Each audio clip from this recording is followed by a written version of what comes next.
like this. Negligence of the highest order. KCCA, we saw the corresponding disaster, which would lead to loss of lives. All that properly documented. But nothing happened, except the disaster that did happen. We have yet to see people be held responsible. In other serious places, people would be held responsible with immediacy. That has not happened yet, unfortunately. People cannot die under garbage, and it's business as usual. And yet, if something is unexpected, it is understandable. This one was expected, even according to the correspondences letters written, but not much did happen. A demanding to the livelihoods incompensated. And look, there is no money adequate to fill the gap of a loved one who has passed on. But it's important that when actually with negligence, people have got to be compensated. What we saw government do was give 5 million shillings to the bereaved families and then 1 million to those who were injured. But you see, that 5 million might not even be enough for them to transport their dead and then carry out the burial process. It is not compensation at all. So we are demanding that government with immediacy compensates these families adequately. Not needed to, and people have died because KCCA and government, for that matter, were negligent. Those that have property to be compensated with immediacy and adequately. If that does not happen, we are engaging these bereaved families so to take legal action against government. Our hope is that government doesn't wait for that legal action, because this is a clear case of negligence. And like I'm saying, government should not even, should move. If you're a serious caring government, they should have moved very quickly, one, to hold those responsible accountable, and two, to compensate these people, because they are being sheltered in tents, they have no food to eat, they are stuck. And yet this was occasioned on them because of the negligence of KCCA and government. So we are hoping that this compensation happens immediately, because these families, they need help, they are stuck. We don't want now another disaster to happen, whether it be, I don't know, cholera or whatever the case might be, because they are in these tents.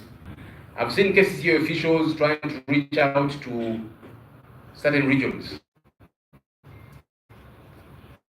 Not much has happened. Because people are stuck with garbage in their homes. That's another potential disaster that could happen. We need to see a clear plan. But also, we want to encourage government. It is sad that this government does not listen. So even when you advise them, they listen not. But in serious countries, there get to be efforts in recycling garbage. KCC has always been talking about moving from garbage to energy, metamorphosing this garbage into energy. What's the plan around that? Because we might be here again after a bit of time, for as long as there's no comprehensive plan to deal with these issues. So as we are saying, compensate the people, let there be a clear plan about where garbage is going to be deposited. We need to fast track efforts to recycle garbage, to be able to turn it into something of value, and that is energy. It is possible.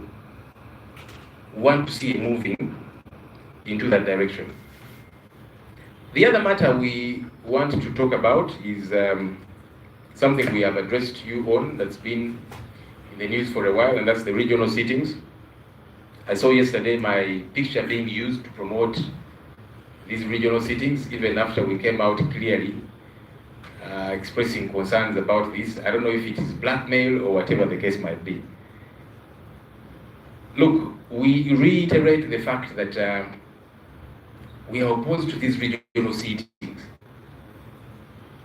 Does that mean we are opposed to the regions, the different regions, and the country for that matter? Of course not.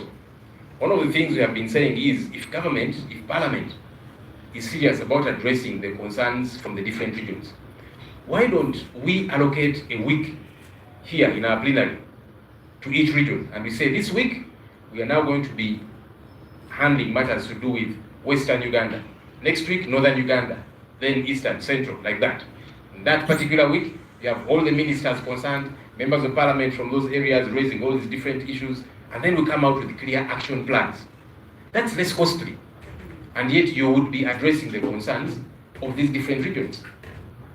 It is less costly than the billions to be spent in transporting the entire parliament to these different regions. So for those that have been misrepresenting us, saying the LOP and these opposition MPs are against these different regions, far from it.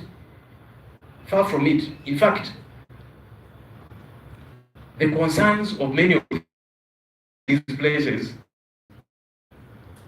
have been raised severally by members of parliament from these different places, and not much has been done. Why are we not insisting that action gets to be taken? Our colleagues from Northern Uganda have severally raised the issue of Karuma Bridge, which has been closed out to several vehicles, especially the heavy ones, and so transport fares have doubled, travel time has doubled. That's an issue we know about. Why don't we push government to deal with it immediately? The Apaland question to date is still unresolved. The question of boundaries in Northern Uganda, which has caused skirmishes here and there, is still not addressed. Effects of no-ding syndrome are still glaring, and our colleagues from Northern Uganda have raised those issues here in Kampala, in our severally.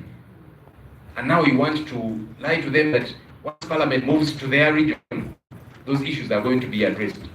And yet they've been raising those issues here in our plenary, and ministers present, and not much has happened. We should be pressing government to addressing these concerns.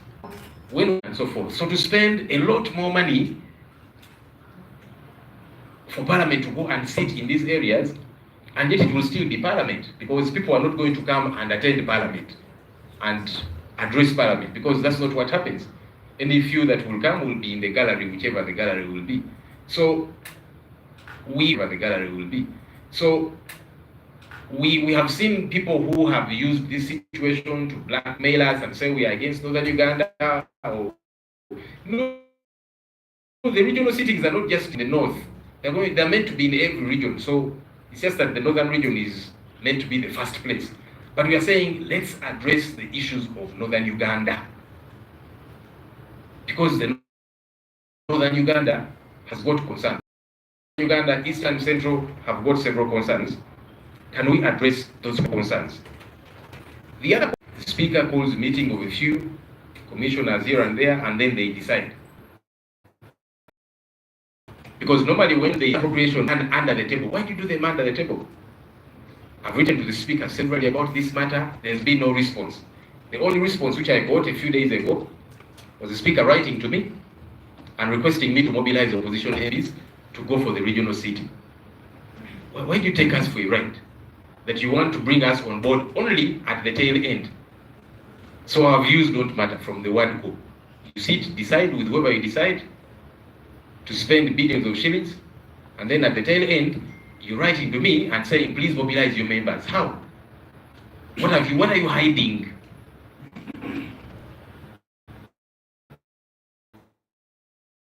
That eventually might come through regarding accountability issues. So we need to address the concerns of the people. Medical interns have been protesting almost every day. The Minister of Health said they need 18 billion shillings to deploy these medical interns. Why can't we press government to bring a supplementary over that? Parliament has passed several supplementaries over ridiculous things. This is important.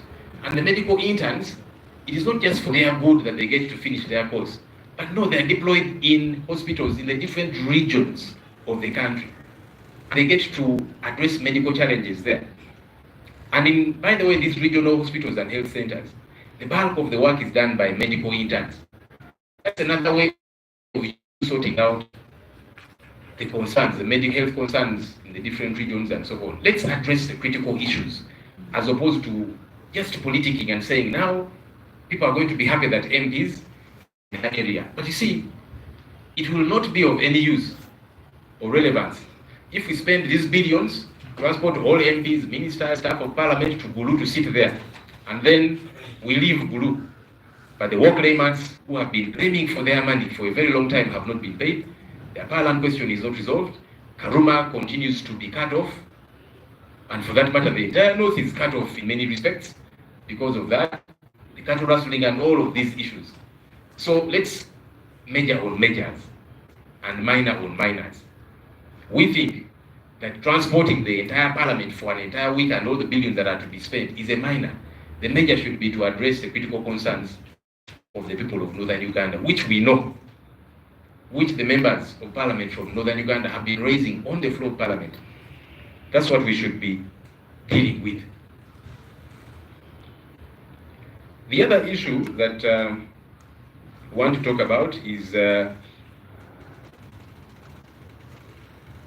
we did see a communication from the Speaker of Parliament regarding a censure motion that's been on for some time after a court case.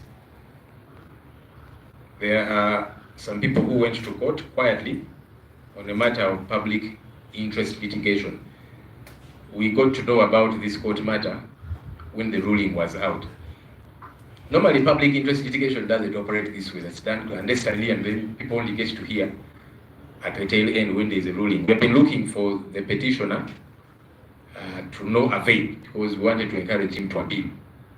But he's not available to us, clearly showing who might have gone to court or who might have taken themselves to court. But that on the side,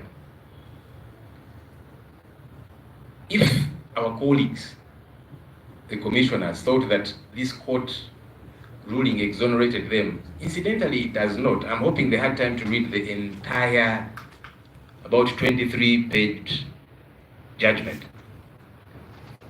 Because while court might be saying, it is okay for you political leaders that this matter passed through the channels it should have, court is saying the clerk to parliament should be punished.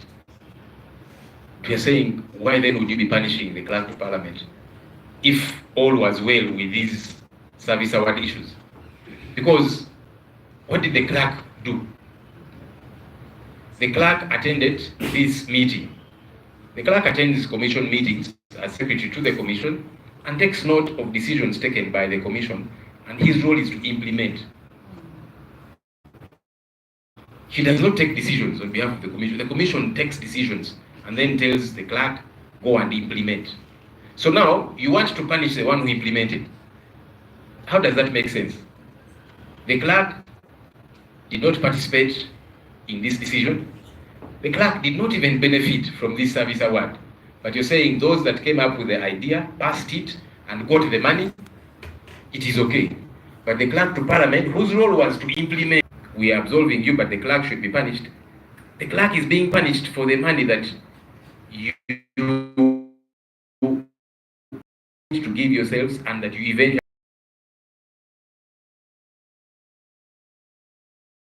Right, Honorable Anita. The motion was saying is, let's debate this issue. I don't know why the speaker is trying to run away from debate. I don't know what she's trying to shield. Of course, also given that she chaired this particular meeting. So I want to encourage her, do not be afraid of debate if what you guys did was right. Especially now that they're saying that the clerk should be punished. For what exactly? What wrong did the clerk do away from these people who agreed to give themselves money and they got this money? The commissioners may run, but they cannot hide forever regarding this issue. Because as we have said from the word go, it was problematic. These are people who were in office for a few months. And a few months down the road, you're saying, let's sit and award ourselves money. For what? What exactly had you done in a few months' time? What really had you done? And then, of course, has actually said that. That's why they're saying the clerk should be punished. And again, people can pettifog over the legality and so on. The bigger issue is the moral question regarding this matter.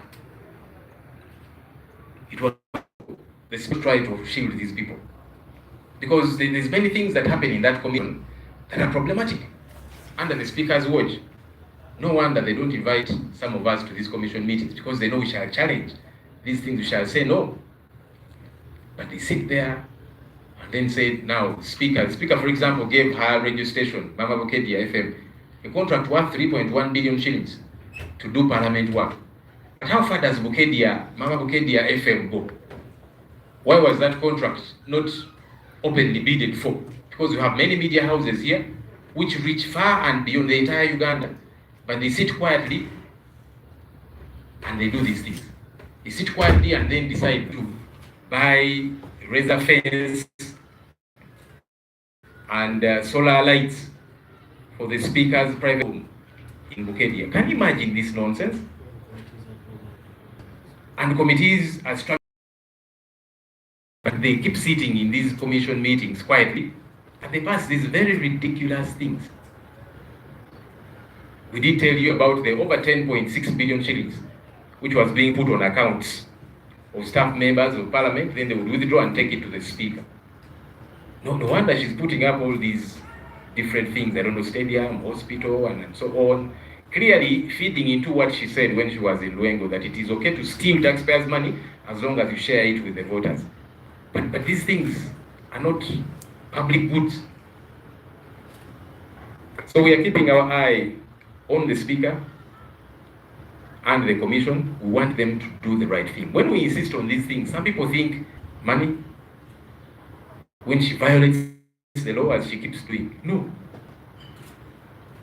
So this corruption that keeps happening in the Commission, very quietly, when they have those meetings, very quietly sit, and that's why that small group of commissioners doesn't say no when the Speaker has his awards. So the Commission needs to stop operating like a cartel.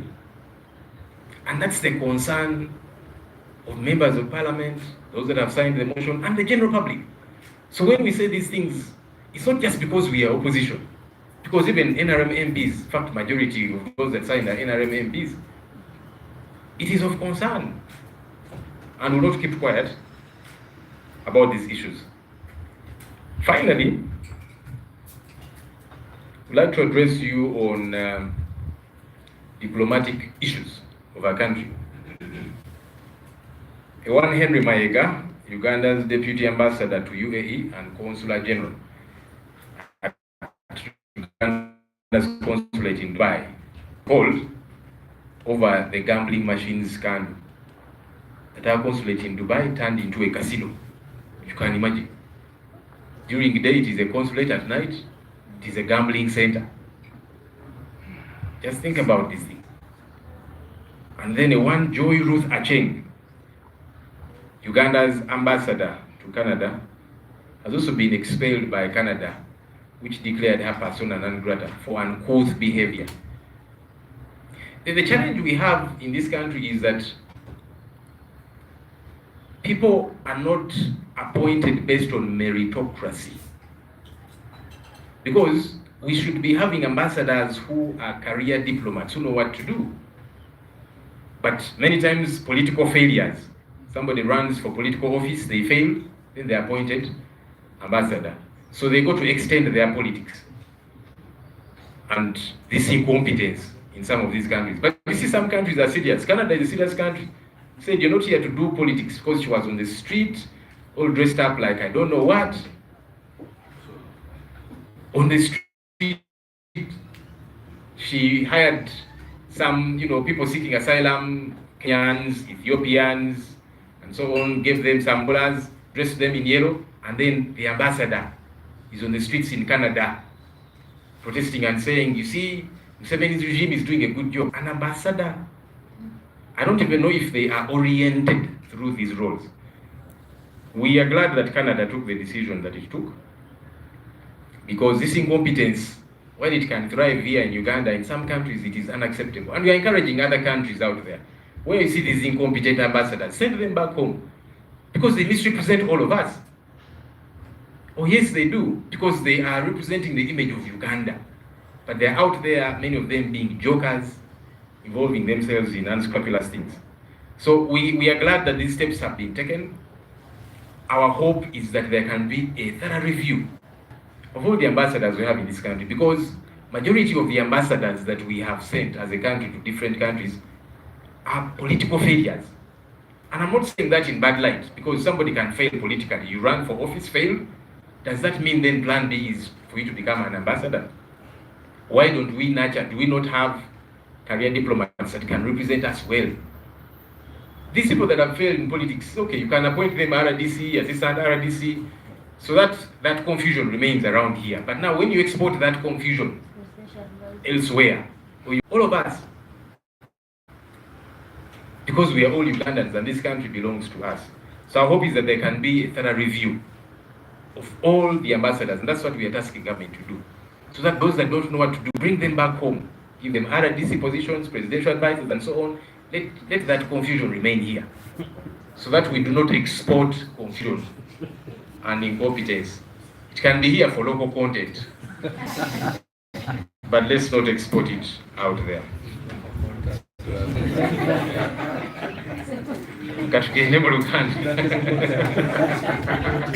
Honorable Samba was pursuing the local content bill, has reminded me that even local content should be good, and I agree. We need merit, but at least it will be here, that it is not put on the international scale.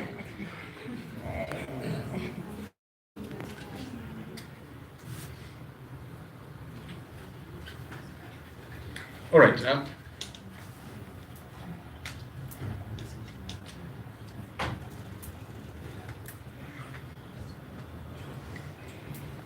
Kale tubyogere mu Luganda, okusookera ddala enjega eyagwa ekiteezi y'ennyamiza, nate twongera okusaasira families ezaafiirwa abantu baabwe, abalala baakosebwa bangi, abalala ne bafiirwa ebyabwe, bangi tebannamanya n'abantu baabwe wabwe bali. Kyannaku nnyo twawuliddeko nti balekedde awo operation ey'okunoonya abantu. Twagala obbakubira omulanga temulekere awo, kubanga twawulidde abantu 28 tebannamanyika mayitire. Famiri z'abantu bano zigamba bannaye twagala okutegeera oba baafa, kale batuwe emirambo tugifune tugiziike. So tetuyinza kugamba nti tulekedde awo okunoonyereza. Poliisi ne kesisi abakibaddemu munoonyereze, musigale nga mukola operation eyo, emirambo gino oba gikyali wansi eyo, family efuna waakiri obuweerero ng'etegedde nti kale bafunye omulambo ne baguziika. Naye nga twongera okuvumirira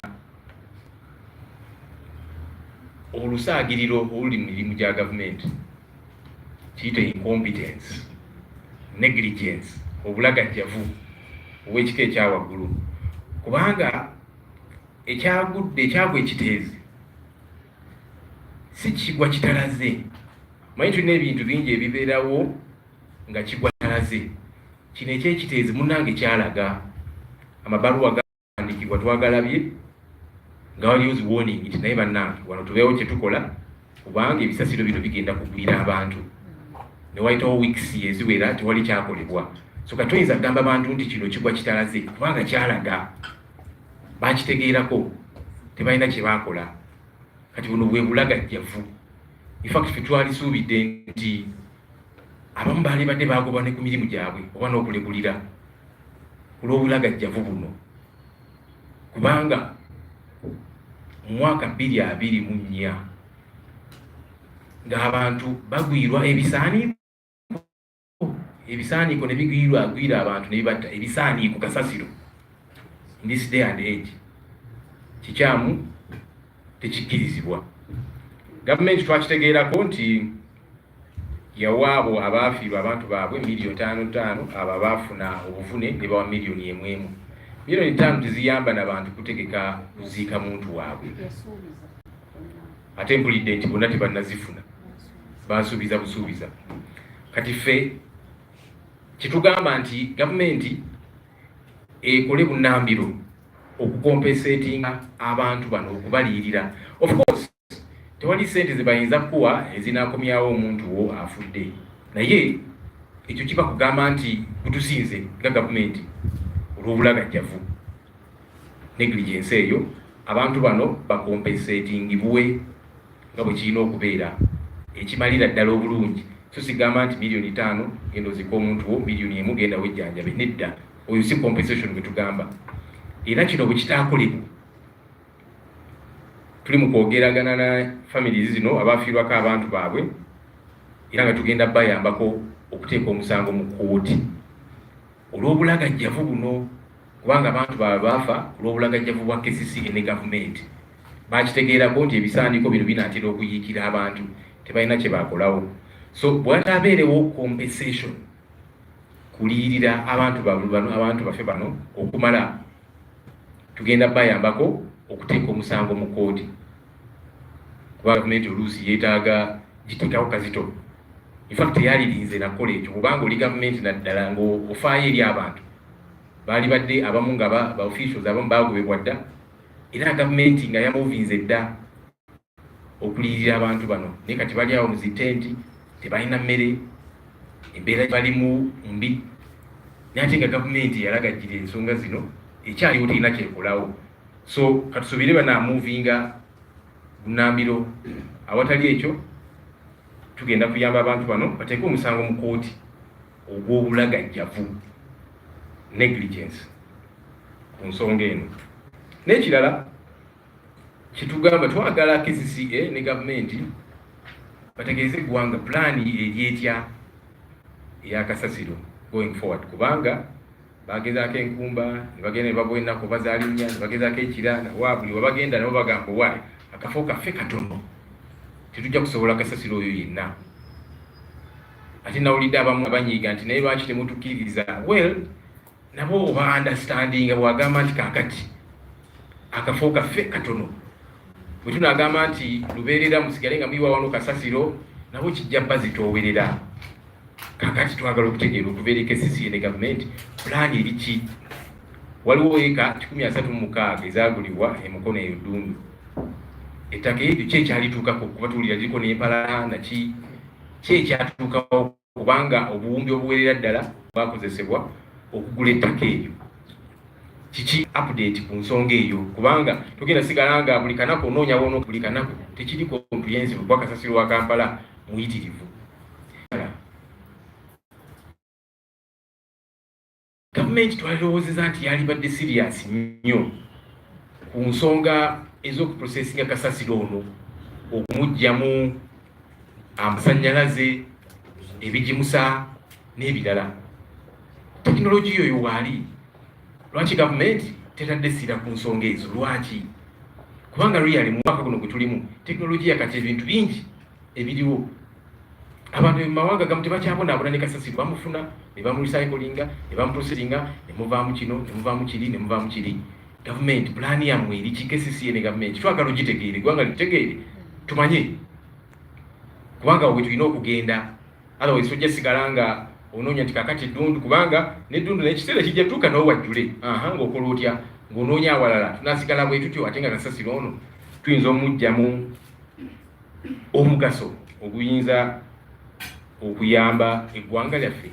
Kati tusoomooza KCCA ne gavumenti, twagala okutegeera pulaani eri etya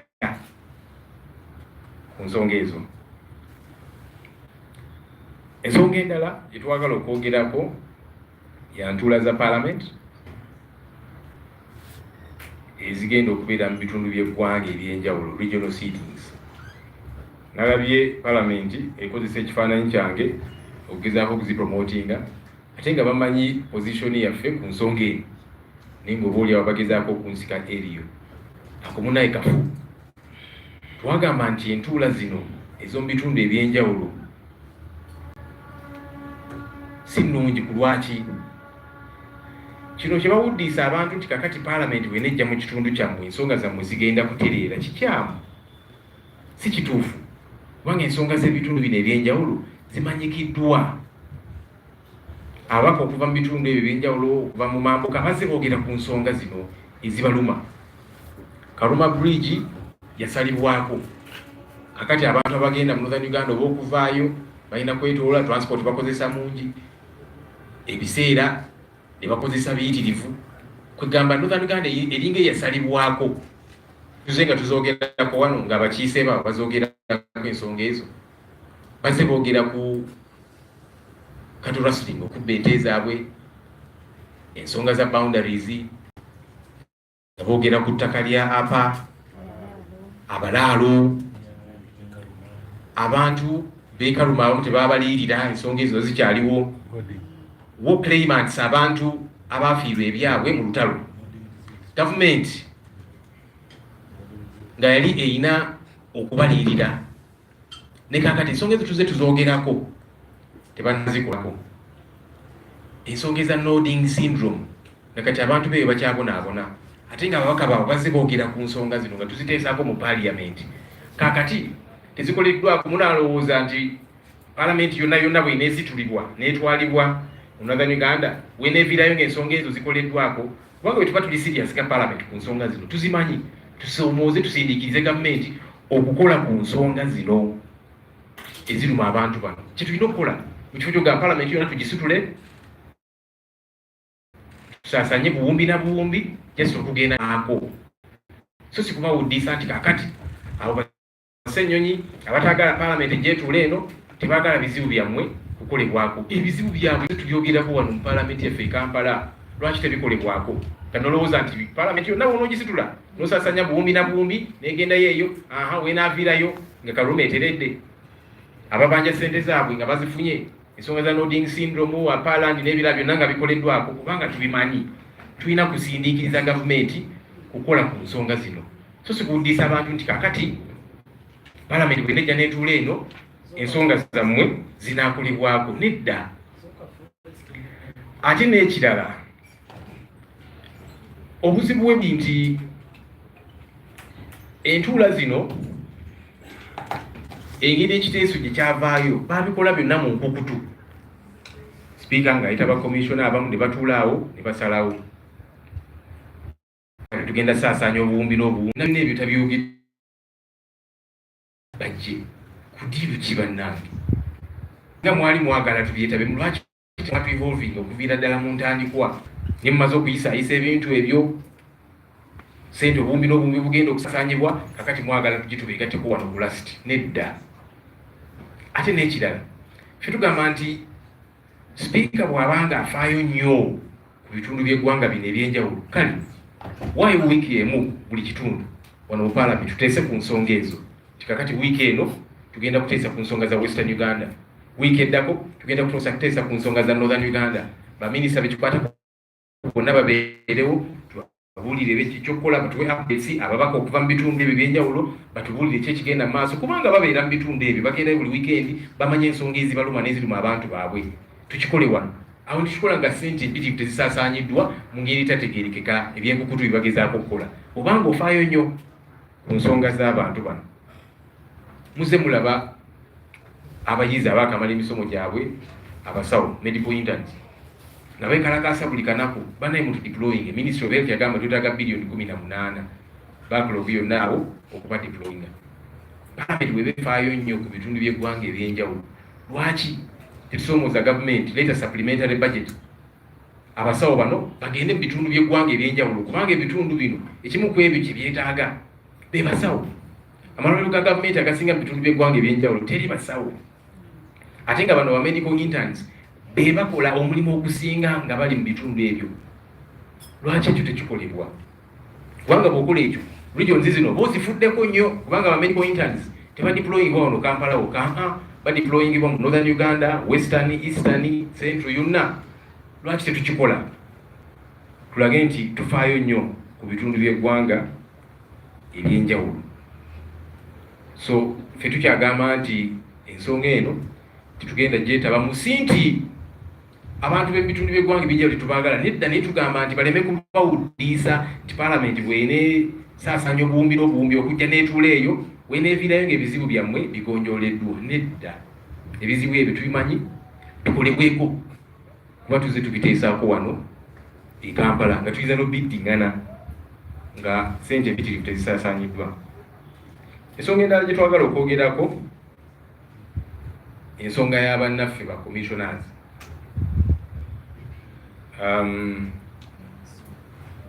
twabiwulira beetwala mu kooti ogezaako okusiiga akazigo ku nsonga eno tubadde tunoonya mukulu yatwala ensonga eno mu kooti nga twagala okumwenkareginga ateekeyo apiilu naye tafunika kubanga obaoli awo abamutuma okuteekayo omusango guno tebaagala apiira eteekebweyo. Kati kikulaga nti omusango guno gwayita mu nkutu, buli omu yagutegeerako nga kooti efulumiza ensala yaagwo. Ekyo kino kyewuunyisa. Naye bannaffe bano bwaba nga bagenda mu kooti okugezaako okwenaazaako enziro, ate ne kooti teyabawadde ekyo kye baali baagala, kubanga kooti yavuddeyo n'egamba nti kaakati kalaani wa Parliament, clerk to Parliament, abonerezebwe ku lwa service award ze baawa ba commissioners. Kaakati clerk wa Parliament omubonereza otya ekikolwa ekyakolebwa ekibanga kyali kirungi, kubanga ye atula mu commission meetings n'awandiika minutes. Commission kyesazeewo kyalina okuteeka mu nkola ye nga clerk. Kati kyebasalawo kati tutudde wano twegabire ssente, baali bakabeera mu ofiisi myezi bwezi ne batuula nti kakati tukoze bulungi emirimu gyaffe twesiime. Babasiima ki emyezi bwezi nga mwakatula mu ofiisi? Munange yali leader of opposition nti gavumenti eyagala kusiima kubanga ogiwakanyiza bulungi, ogivuganyiza bulungi. Ebintu bino munange tebikola makulu, ne bwe tunaabisiiga akazigo tutya. Kakati kooti gye baddukidde egamba nti clerk abonerezebwe. Kati kikulaga nti waliwo ekikyamu ekyakolebwa. Temuyinza okugamba nti legal issues naki, naye kusingira ddala moral issues, nti ebikyamu ebyakolebwa kyobulwala ne clerk baagala abonerezebwe. Speaker yawandiise ebbaluwa ng'agamba nti kaakati censure motion tegenda maaso kubanga kooti esazeewo. Kooti yasalawo ki? Lwaki kooti eyagala clerk abonerezebwe ng'ate abafuna ssente weebali? Kati ffe tugamba nti twagala okudiringa nabo politically. Njagala kubira omulanga Speaker wa Parliament, Right Honourable Anita Anet Among Magogo. Toyolesa butiitiizi munnange. Ensonga kiteke ku clerk abonerezebwe kubanga waliwo bitatambula bulungi. Lwaki toyagala temubiteesaako nga Parliament? Ekyo si kooti, si kyeyagamba nga kooti, naye kati ye agezaako kukozesa obukujjukujju abantu bano, kubanga bingi ebigenda mu maaso mu komishoni eyo. Abamu gye batatuyita ebikyamu batuula eyo. Speaker neewa contract, yawa radio ye bagiyita Mama Bukedya FM eri Bukedya, contract ya buwumbi 3 milioni 10 okola emirimu gya Parliament. Neneebuuza lwaki tebaasaba media houses endala, zi radio, zi TV ezina frequency etuuka mu ggwanga lyonna, kubanga eya Bukedya yo etuuka mu kitundu ekitonotono abo. Lwaki bano abalala nabo temwabayita okuteekayo bidding, tulaba ani asinga alina frequency neno okutambuza emirimu gya gavumenti, naye neewa contract eyo. Ne batuula nti kakati nga speaker neetaaga okuteeka razor fence n'okugula solar lights mu maka ge ag'obwannannyini ag'Ebukedya. Ne baziyisa milioni 5 okweyongerayo, ne bayisa n'endala 591 eza generator. Kati bakomishona abo baatula nabo mu bukundi mu kukukuta, tebayinza gaana kubanga nabo abawaayoko ku service award n'obulala. Kati komishoni eno ekyali ku spotlight kubanga ssente empitirivu ezibbibwa mu komishoni eyo. Kyobulaba speaker agezaako okubikkirira.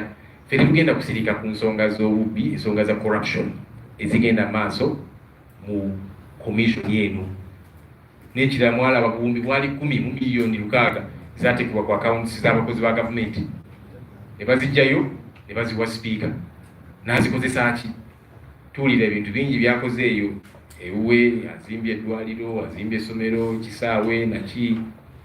Ngalinga atuukiriza kye yayogera bwe yali Erwengo nti ate wali buzibu bw'obba ssente z'omuwoomusolo kasita ozigabanako n'abantu bo. N'ebintu by'ozimbye bibyo ng'omuntu, si bya ggwanga.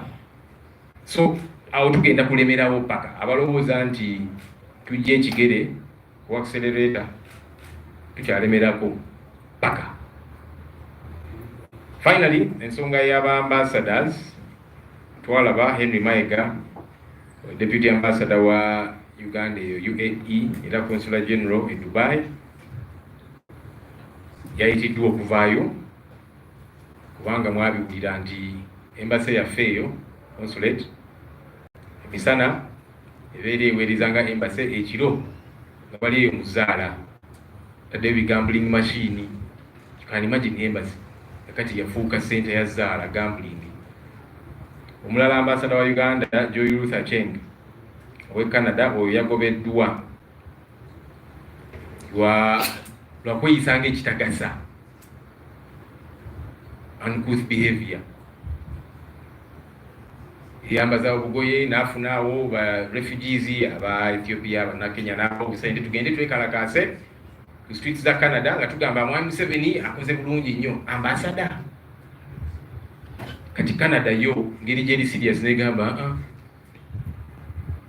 kana akavuyo tujja kakkiriza parking ebibyo oddeyo but we ambassador amanye ekyokola. Obuzibu bwe buli nti ba ambassadors bano bonna abasinga tebagwanidde nakubeera ba ambassador. Oli agenda neyesimbawo kubeera omubaka n'agwa agakale plan B katukuwa obwa ambassador. Nebagenda eyo ne bakola akavuyo akayitirivu kuba tebamanyi kyakukola. Baba balowooza nti kakati agenzeeyo okukolerayo politics wa NRM. Ambassador si bwalina okweyisa bwati. So tugamba twagala wabeerewo review ey'abambassador baffe mu mawanga gonna gye twabasindika. Abantu bano bagwanidde okubeerayo balina ebisaanyizo ebiwera kubanga abasinga weesimbyewo n'ogwa mukyo kyokutwala eyo tuswaze bakuwa obwa RDC wano bakuwa obwa presidential advisor obeere wano akavuyo kakolere wano wakiri mukyo kyokgenda eyo otuswalize eyo. So twagala wabeerewo review y'abambassadors bonna be tulina mu mawanga ag'enjawulo kubanga tukoye okuswala bannange. Gavumenti egenda negamba nti kakati maba opposition mutugerako ebikyamu bikiwe mugenda eyo ne mutambula mutuswaza. Kati ono yabaswaza yekka ate ffenna n'atuswaza kubanga ambassador waffe ng'eggwanga. So kitwagala okulaba wabeerewo review to make sure nti tulina abantu abagwanidde career diplomats abagwanidde okutukiikirira ng'eggwanga. Ebyo ebyaffe.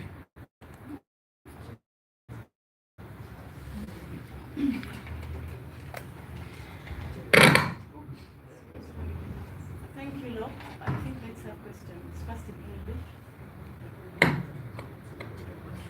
Okay, you can go. You can. Yes.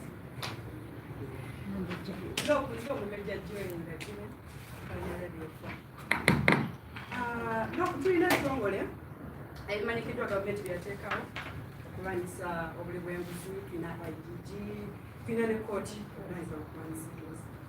Naye nga abaludde olwabula gavumenti wadde nti musenga mugamba nti waliwo abantu abenyigira mu buli bw'enguzi okwogera ku mawulire ku mikolo n'ewalala, tetunnaba kubalaba nti muvuddeyo oba mukutte mu mbejja nti yenyigidde mu buli bw'enguzi ne mumutwala ewa IGG oba ne mumutwala mu kooti.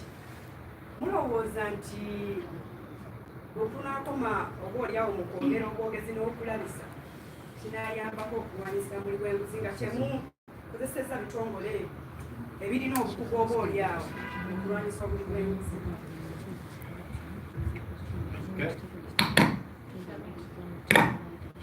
Thank you very much. I want to know why it has taken the Office of the Leader of Opposition that much time to find response to the catastrophe of Kitezi, but also what you as a cabinet, I'm not saying any minister in charge of disasters or anything like that, away from talking about the issue, what are you doing about it?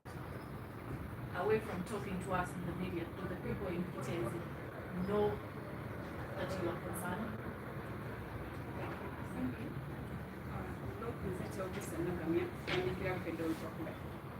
Ensonga eno ey'okukiika mu ntula za Parliament ezigenda okubeera mu bitundu ebyenjawulo temugendayo mwenga NUP oba nga opposition. Lwaki mbuuza? Waliwo ababaka abagamba nti tebatuula ku shadow cabinet ate ng'ekyo mwakisalawo nga shadow cabinet ate nga tebatuula ate nga balina ebina bye bakubira bwe njagala otangaaza awo.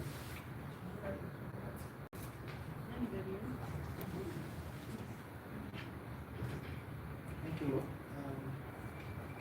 you're saying you're not getting involved in the issue of the commissioners taking the money. Away from just saying you're going to demand for the debt, what other actions you need to take? There's somebody behind. Thank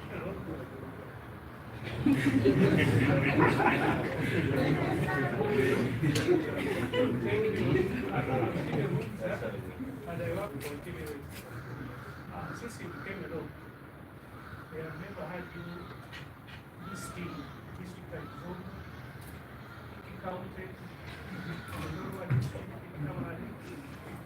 but they are claiming that these people, they don't need living savings.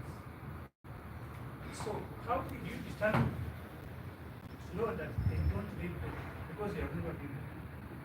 And again, we know that we have the budget which allows you to move up, which allows you to move across the top. What have you used for it? Something that can show to others. Seen people point themselves, look how those officers expressing themselves, how much they love that much, expressing how something is bad. How does it become bad because someone has expressed it?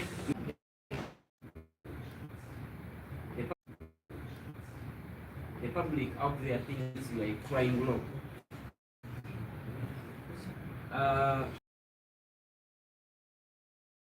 You intend when it is all about every time you call a press conference is lamenting. How are you acting? People think that they had never seen a crime law like you. What could be wrong and how are you intending to use your office to work apart from lamenting? Final question?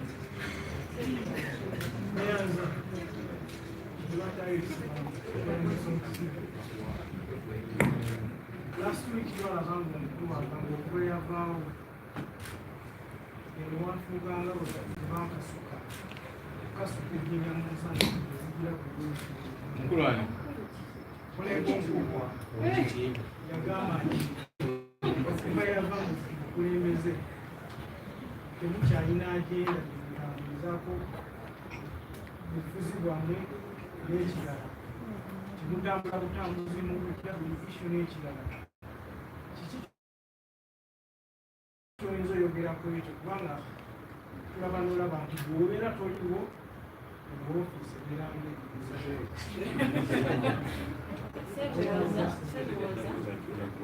Sebo nibala okulambula ku nsonga eziwerako. Kibuuzo kyange mbadde nsaba kyawukanamu okunekubyoyogeddeko simanyi bakikirizibwa naye nga niba kiri ku nkyukakyuka. Twalengedde abamu ku basibe abaasibwa olw'obufuzi nga bateekateeka okukkiriza emisango basobole okuyimbulwa ng'omukulu Balamu yali alambudde. Ensonga eno zoogerako ki nga tugeraageranya ne Justice Senior Uganda kuba abantu bano badde ku kkooti ebbanga eriwerako naye bafunye okunkanya tutegeddeko twakuba enjogerezanya ezabaddewo eza emisango abamu ku bo okusobola okulaba ensonga eyo zoogerako ki era nanteekateeka okulaba nti kuyita mu makubo amatuufu abaana bano babavubuka bano abagaanye okukkiriza emisango kuyimbulwa. Okay, let them not respond to this. Okay. Omumbeja asks that as the opposition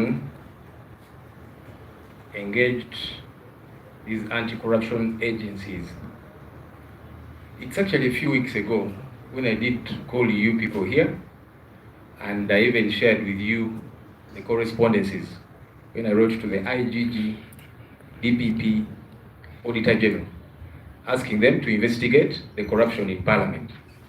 I can reshare those correspondences. So maybe you were absent that day, but I will share those correspondences because yes, we have written And we have put to task these anti-corruption agencies, asking them to do their job. In one of the responses by the IGG at the time, she said, the Auditor General was still investigating, so we don't want to crowd the investigation. So we are waiting for the Auditor General to finish, then we shall come in. So very soon I'm going to write to her, asking her whether it is not due now for her to come in, because I want to imagine the Auditor General should have finished, or whatever the timeline is. So, but to answer you very directly, yes, we have written. I shared with you those letters, media houses, here at the press conference, but I can share them again. Shamim, why take a while to talk about Chitezi? That's not true. Even when I was away, the acting bloc chief opposition whip, the Honorable John Baptist Nabeshe, have been addressing. When we are away, we don't move with the offices, or work does not stall. So you might not have heard me specifically because I have been away, but that doesn't mean the leaders who have been around have not been following up these issues and have been in touch. So, yeah, perhaps you wanted to hear my voice. Now you have heard. Now that I'm back on that issue. Humza is saying that I have not visited different parts of the country. Two things. One, that's not true. I've been to different parts of the country, whether it be as we carry out our mobilization activities as a country. When we go to these places, we also get to connect with the people, and we see the aims that are happening there. We've had by-elections, and we have gone to these different places. I might not have gone, whether it be in the capacity of now as law, because there are challenges there. So when I went with the shadow cabinet to tour the roads in Kampala and the mess they were in, the clerk got orders from the speaker to withdraw the parliamentary vans. Can you imagine such pettiness? So they withdrew them, and then we had to hire taxis so that we continue with our work. So there can be those petty issues here at Parliament, that because Ssenyonyi is insisting on corruption in Parliament, we shall make it difficult for him to, whether it be do his oversight role and so on, but I still do find ways of doing that. So yes, I've been to many of these different parts. Recently, we were in Western Uganda districts, and we saw the mess there of, as it has been in several other districts here. But I think importantly, when you say that, how do we know the issues concerning these people when we don't go there? Like I'm saying, one, we do go there, but number two, those people have legislators who have continuously raised these issues. So Parliament going to sit there in a big tent does not mean that that's when we'll get to know these issues, because we know them. They are always raised by their representatives whom they send to Parliament. So it's a lie to say that for the first time we're going to get to know these concerns when Parliament goes and holds a sitting there. That's a fallacy, really. Because these colleagues from these different places, every now and again, matter of national importance, petitions, and so on. So as Parliament, we know these issues. And that's why I'm saying we should be moving to address them. Nakamia, some opposition MPs say they will attend. That's expected. When we stayed away from the budget reading and the national address, there were some opposition people there. That's yeah. At the time we stayed from Parliament, there were some who would put on their suits and then they go and sit in Parliament. So it's not unusual. It doesn't mean that we cease to move. How does it become bad for an ambassador to express themselves? That was asked by, is it Kajuri who? Where's my friend Kajuri? I'm probably missing him.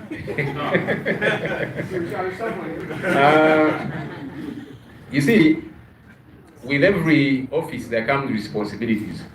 There is such a thing as the Vienna Convention, which adumbrates how diplomats are meant to operate. Diplomats are not political activists. And that's why Canada expelled this person. because they're saying you are violating the Vienna Convention, you're violating the modus operandi of diplomats as it should be internationally.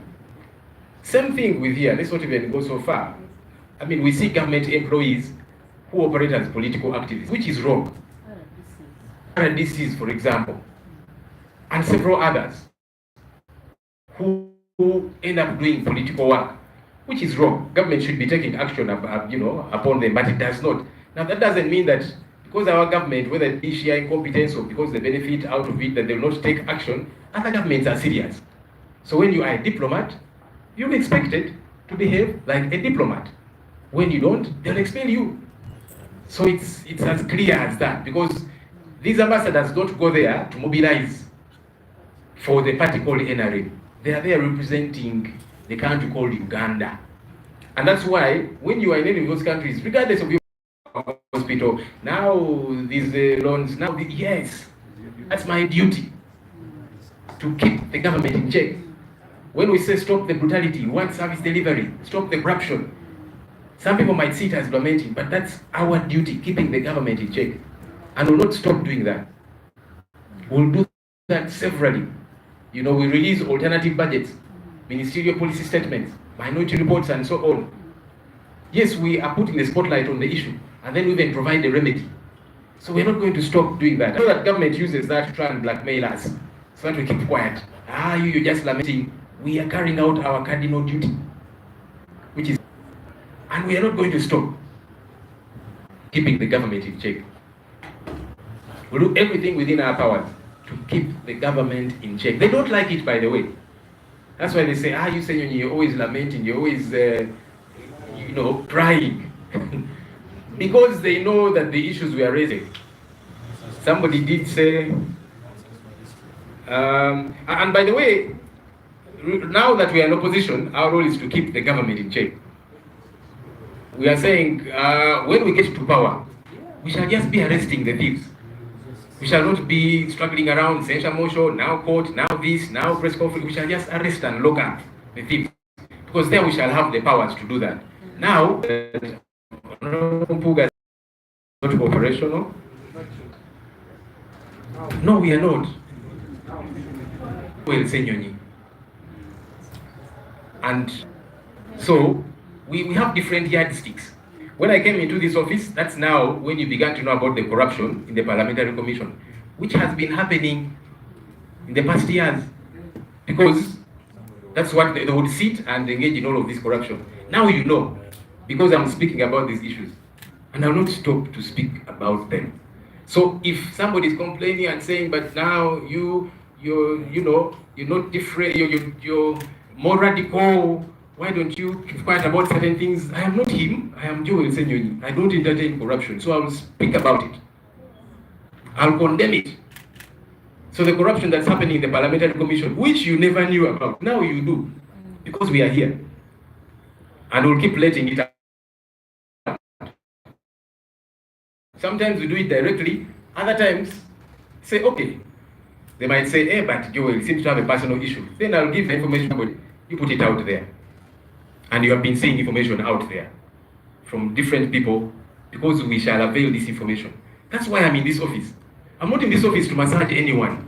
I'm in this office to keep the government in check, to make sure that taxpayers' money is properly utilized. When that does not happen, I will speak out, I'll expose the rot and all of that corruption.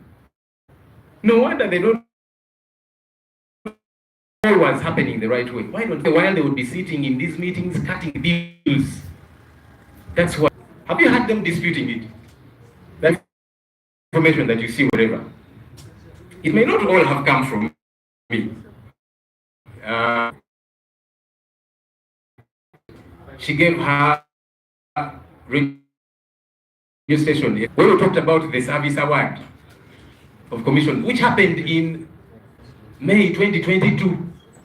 We got into office, said, what nonsense is this? The public has to know about this. Yeah, but it had happened, and they were keeping quiet about these many issues. So did you see them controverting it?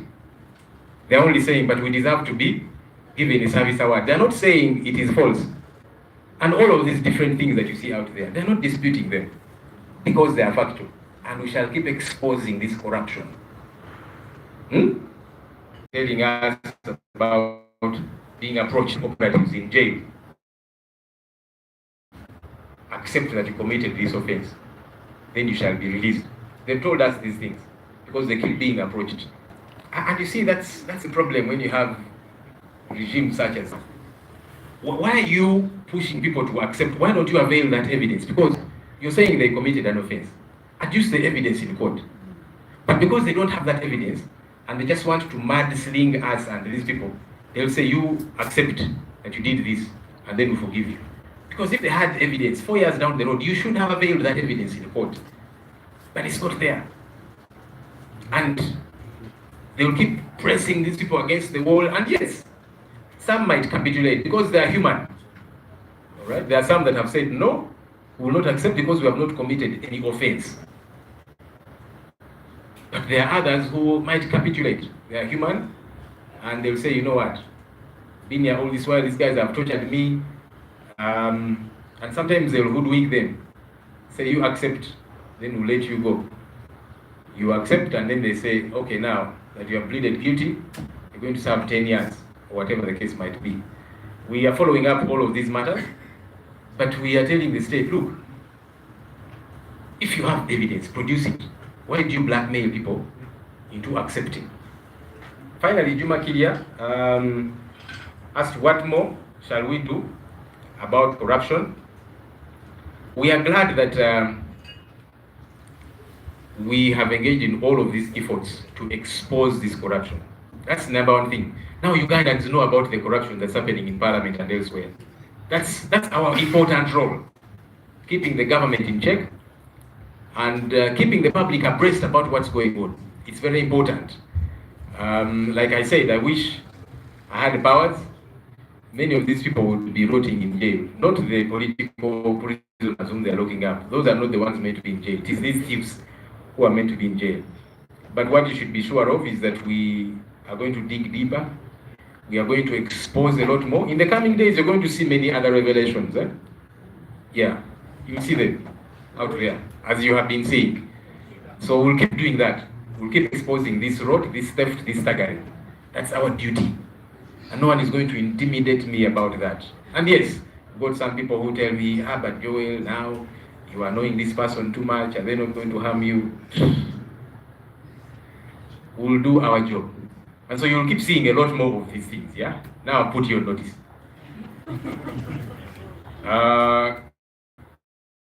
Mu Luganda, Omumbejja yabuuzizza ensonga za IGG babanoonyereze ku Parliament obubbi obuli wano. Kosi ne beebuzaabuza, kale tukyalinzeeko, tulindidde ono amalirize, then naffe tujje, era ngenda Shamim, lwaki nduddewo okwogera ku nsonga zino? Yes, ze nga nzibadde siriwo ne bannange ababaddewo, ensonga zino babadde bazoogerako mu Parliament. Chief Whip abaddewo, bannange abalala, Honorable Muwanda n'abalala babadde baziriko. Nina kenkomiyo eddoboozi lyange liwulidde. Minisita w'obutonde bw'ensi abadde azoogerako nnyo naddala ensonga ezi za recycling n'ebirala. Bannange bonna babaddewo kubanga yes, muntu omu ne bw'aba taliwo tekitegeeza nti emirimu tegitambula. Gino sigala nga gitambula bwe kirina okubeera. Muhumuza, wali ogenze ku bitundu by'eggwanga eby'enjawulo, munnange tugendayo nnyo. Ngendayo nnyo ku nsonga ez'enjawulo. Yes, nyinza okugendayo era nga tugenze ku mobilization nga NUP, n'era bwe ngendayo ndaba ebigenda mu maaso eyo ng'omukulembeze ne tukomawo ne tuyogerako wano.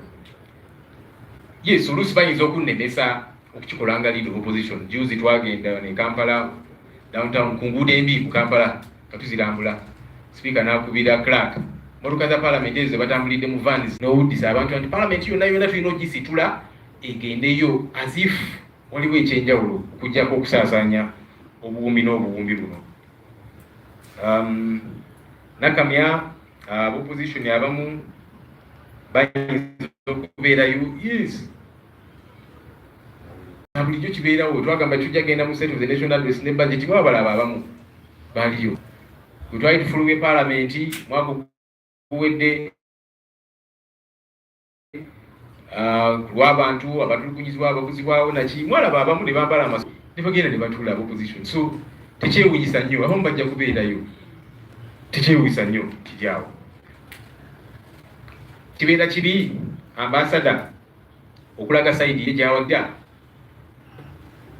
Eyabuze ekibuuzo ekyo njamu musomooza asome Vienna Convention treaties ezimu eziraga newankubadde katugambe abakozi ba gavumenti tebalina kwetaba mu politics. Gavumenti neero tabagoba kukolako kintu kyonna, naye amawanga amalala go tegali bwe gatyo. Bw'ova ku mulamwa ng'amateeka bwe gagamba nga bw'olina okweyisa nga ambasada bajja kukugoba. Ate Joy Ruth Aceng tebamugobye. Ramson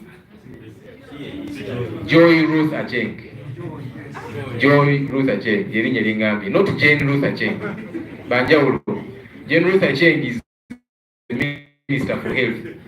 Ruth Aceng yono ambasada omuswavu gwe bagobye gwe bakutte ku nkoona obiraza wa NRM. Mune bwe buzibu olumu oba ofaananya erinnya n'omuntu n'ogenda n'akola ebitaliyo ebiswaza naawe n'oswala. Naye Joy Ruth Aceng kyekino kyenkola kati limanyi kyekigenda maaso, bumanyi eggwanga limanyi obubbi obugenda maaso olw'obunaanyizibwa obwo obwaffe bwe tutuukiriza. Yes, oluusi tukikola mu alternative budget, ministerial policy statements, alternatives n'ebirala, minority reports, nga yes bwe twemulugunya tubalaga kino kye kituufu ekirina okukolebwa. Okay, so yes nalibadde nange saagala kwemulugunya singa nina obuyinza bano ababba ssente y'omusolo bandibadde bali mu kkomera naye sinnabufuna singa nabasiba dda nnyo nno n'ebisumuzo n'embikanyuga, naye obuyinza bwe nnina kati kubalondoola kubateekako kazito kyekyo kyenkola. Ne bannange tujja sigala nga tukikola, tujja sigala nga tubalabisa. Kikulu kyobudolabaga kati eggwanga limanyi obubbi obugenda mu maaso, kubanga singa tetubalabisa ne tusirika nga bannaffe abamu kati ebimu bitegeera kati kubanga tuganje tujja bisiriikirira. Eyagambye nti ow'ekitiibwa yagambye nti bukyanga ava mu ofiisi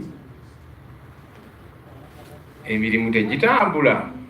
Simanyi oba yakyogedde, naye nze mba saagala kwegeraageranya na muntu yenna kubanga nze Joel Ssenyonyi n'omulala abeera mulala, enkola zaffe zibeera za njawulo. Kakati nze bwe nayingira ofiisi eno ne ŋŋamba ŋŋenda kuwandika obuziina bwonna obuli wano mu Parliament. Kyovudula mutandika bitegeera ebyakolebwa emyaka egyayita nga batula mu commission ne beegabira obusente naki, ne ŋŋamba nedda bino byonna tujja bijjayo mu ngeri ez'enjawulo era muzze mu birabo ekyo era n'ebirala bijja mujja biraba. Tujja sigala nga twanika obuziina buno nga tulemerako ku nsonga za corruption ez'obuli bw'enguzi, obanga bannanga abalala bo teyali nsonga, of course teyalibadde ensonga kubanga baaleetaba mu bintu bino. Kakati nze bwe nayingirawo ne ŋŋamba nedda byonna nja bijjayo, byonna ebize bibeerawo kubanga ebintu bino byonna bimuze mulaba si bya wiiki ewedde, si bya mwezi guwedde. Zino zi contracts ze beegabira Amongo n'abalala baani zaaliwo mu kiseera ekyo zisaabisa wali n'ebirala. Kati nze bwe nayingira ofiisi ne bannange ne tugamba nti nedda ensonga zino tulina okuzoogerako, obubbi buno bulina okuvaayo, eggwanga ne litegeera era n'ebirala bikyajja mujja birabo. Serowooza agambye nti abasibe abamu baagala okukkiriza emisango kyanaku nti gavumenti ekwata omuntu ne mujwetekako ebisangosango obujulizi ne bubula kuba tebuliiyo. Kati olwokubanga obujulizi tebuliiyo etandika batiisatiisa nti kakati mukkirize ebintu bino tubate. Bannaffe bano bazze batubuulira nti batuukiriddwa abantu ab'enjawulo okuva mu state naki nga babagamba mukkirize emisango gino tubate. Naye ate wagamba omuntu yazza omusango, lwaki toleeta obujulizi? Omusango ne gumukka mu vvi, lwaki oba omutiisatiisa akkirize ng'ate gw'ogamba obujulizi obulina? Kati ekikulaga nti ebintu bino bijweteke. Of course abamu abasinga bagambye nedda tujja kukkiriza misango gino kubanga tebagizza. Abamu bayinza okupondooka, omuntu alaba naye abantu bano bantulugunyiza nnyo kampondooke nzikirize, si nti yakikola naye ng'agamba waayo wakiri oba oliawo kinantaasa okuva mu kkomera. Ate ng'ekyo nakyo toyinza kukyesigamako nnyo kubanga abantu bano bawuddiisa nnyo. Toyinza okukkiriza omusango ne bagamba kakati engeri gy'okukkiriza tugenda kusiba emyaka 10. So bwe buzibu obuliwo naye tugamba gavumenti nti oba mulina obujulizi ku bantu bano, lwaki ate mubatiisatiisa bakkirize emisango gino ng'ate obujulizi obulina, lwaki temubutwala mu kooti mubalumirize? Finally, Juma Kiria, kiki ekirala kitugenda okukola mu nsonga y'obubbi kyetuliko tugenda kwongezaamu bwongeza, ekyokuwanika obuziina buno, ekyokulaga eggwanga obubbi obugenda mu maaso, ekyokunokolayo ensonga zino, ekyokulabisa ensonga zino, tugenda kwongezaamu bwongeza. Abamu bayinza okulowooza nti mwe mukyogerako bwogezi. Yes, nkyogerako kubanga siina buyinza kaakano bubasiba. Singa mbulina, singa nabasiba dda, naye obuyinza bwe nnina okulondoola gavumenti, okugikipinga in check, tujja sigala nga twanika obubbi buno obugenda mu maaso n'eggwanga litegeere. Kati eggwanga limanyi nti obubbi bwe buli wano mu Parliament, kitaaliwo luli. Ate ekyo kirungi, eggwanga neitegeera neetawuddiisibwa, era mulaba amaloboozi gavaayo. Kyovudde olaba bannaffe bano bapapala kakati eggwanga nga litukyaye, kakati tugezeko tugende tubakyalira ebitundu by'eggwanga eby'enjawulo. Balowooza kinaaba naazaako enziro, nedda. So kino kyetukola kikulu, era njagala kukubira omulanga bannange tewabaawo omuntu yenna abanafuya anti mumubyogerako bwogezi naki anyizibwa bwaffe okwogera ku nsonga zino. Kyovudde tuli mu ofiisi zino tujja sigala nga twogera ku nsonga zino. Bwe tunayingira gavumenti nga tulina obuyinza, abantu bate tukyabyogerako nga Mwami Museveni naye abyogerako bwogezi n'addaawo neyeemulugunya n'agamba mwenjabba siba mwenjabba teka ku firing squad n'adda mu ebyo. Kakati ffe tujja kuba tuganidda ono asibibwe ng'amateeka bwe gagamba. Mwebale. Thank you so much. Thank you so much. Thank you, Lord. Thank you, members of Parliament present. It was nice having you. May God bless you. Thank